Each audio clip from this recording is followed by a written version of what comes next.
At noon, first the highlights. Loma warns truck drivers against flouting traffic regulations.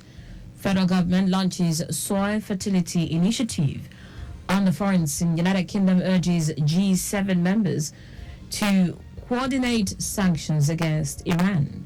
In sport, Golden Eaglets coach invites 51 players to camp ahead under 17 WAFU in Ghana.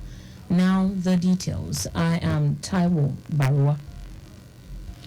Managing Director, CEO of the Lagos Waste Management Authority, Loma Muyiwa Gbadegeshi, has told truck drivers in charge of the agency's fleet to strictly obey safe driving rules or risk severe penalties.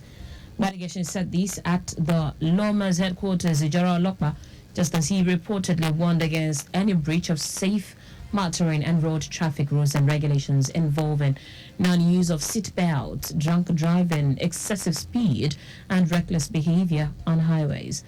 According to him, other breaches include overloading, loss of safety equipment, possession of invalid driver's license, waste handlers, hanging onto moving trucks, and other reckless actions that could cause an accident. He stressed that stiff sanctions would henceforth be applied, including outright dismissal, prosecution, suspension from work, forfeiture of monthly salaries and allowances, and non-payment of medical bills if involved in accident, depending on the gravity of the infraction. The Lagos State Traffic Management Authority LASMA has urged motorists, especially heavy truck drivers, to prioritize safety checks before embarking on journeys within or outside the state. LASMA's General Manager Olaliko Bakariuki gave the advice at a rescue operation after a loaded cement truck and an LT commercial bus collided on a co-bridge on Tuesday. Officials of LASMA successfully rescued the seriously injured commercial bus driver and conductor from the scene. According to a statement by the agency, the incident occurred when the driver of the loaded cement truck lost control due to the brake failure, resulting in a collision with the moving LT commercial bus. Despite the driver of the cement truck fleeing the scene, prompt investigations were conducted, revealing the sequence of events leading to the collision. Both the driver and conductor of the commercial bus sustained serious injuries and were promptly transported to a nearby hospital for medical attention. In a bid to reduce congestion and encourage timely movement of export cargoes into ports in Lagos, the management of the Nigerian Port Authority (NPA) has opened a 72 hours access window to all export trucks within which to access various terminals. NPA also said failure to access the port within the time frame, export cargo trucks will have their truck access tickets deactivated automatically. In a notice to stakeholders titled Important Update, Revised Access Window for Left Pregated Export Trucks, the agency said the new policy aims to improve traffic flow and reduce congestion around the port access roads. NPA noted that effective from Monday, April 22, a policy will be implemented regarding access to the port terminals for left pregated export trucks.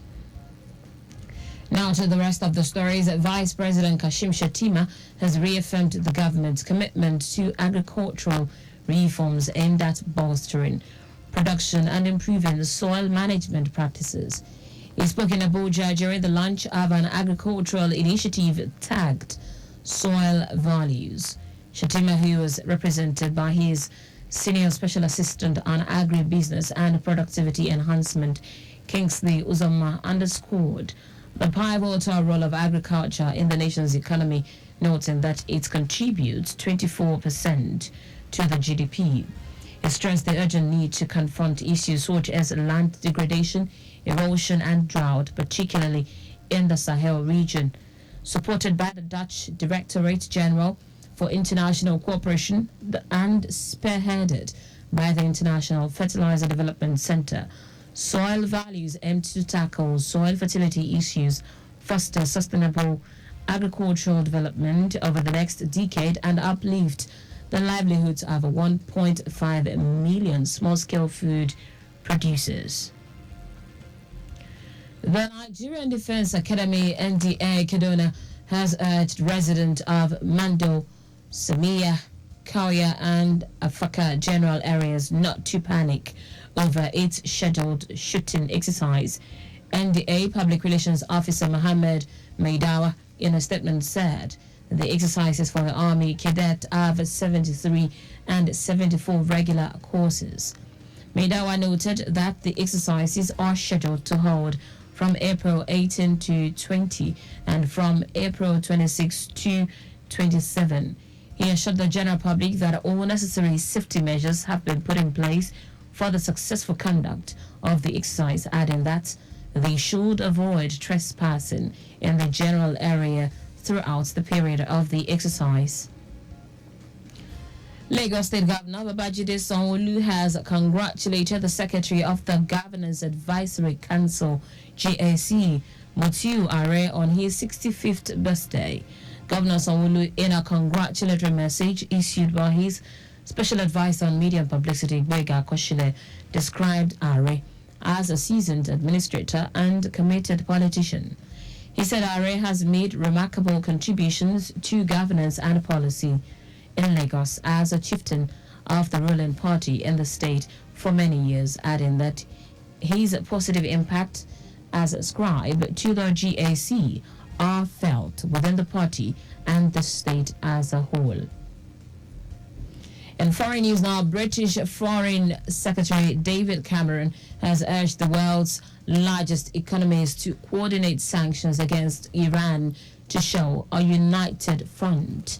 Iran's large-scale attack on Israel over the weekend has raised global concerns that it would escalate conflict in the region. Cameron said these ahead of G7 foreign ministers meeting in Capri, Italy.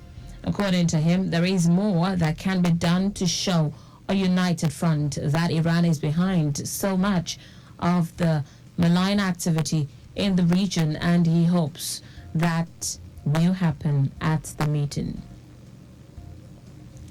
In sport now, Golden Eaglets coach Manu Gaba has invited 51 players to camp ahead the 2024 WAFOB Under-17 tournament in Ghana.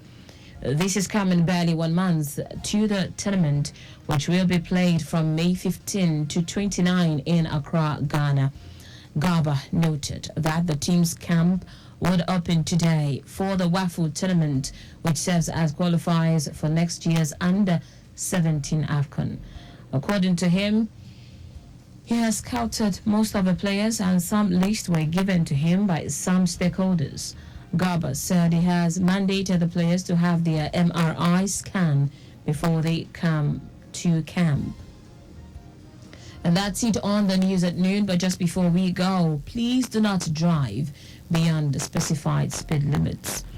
You can follow us and like our various social media platforms: X, Traffic Radio 961, Instagram, Lagos Traffic Radio 961. Subscribe and watch our news and programs live on YouTube at Traffic Radio 961. You can also visit our website at trafficradio961.ng. Did you know that the Sanwo-Olu administration renovated 5 libraries in Ekpe, Badagry, Etiosa, Amuwodofe, and Ikorodu? You can get more details on the Lagos State Government website.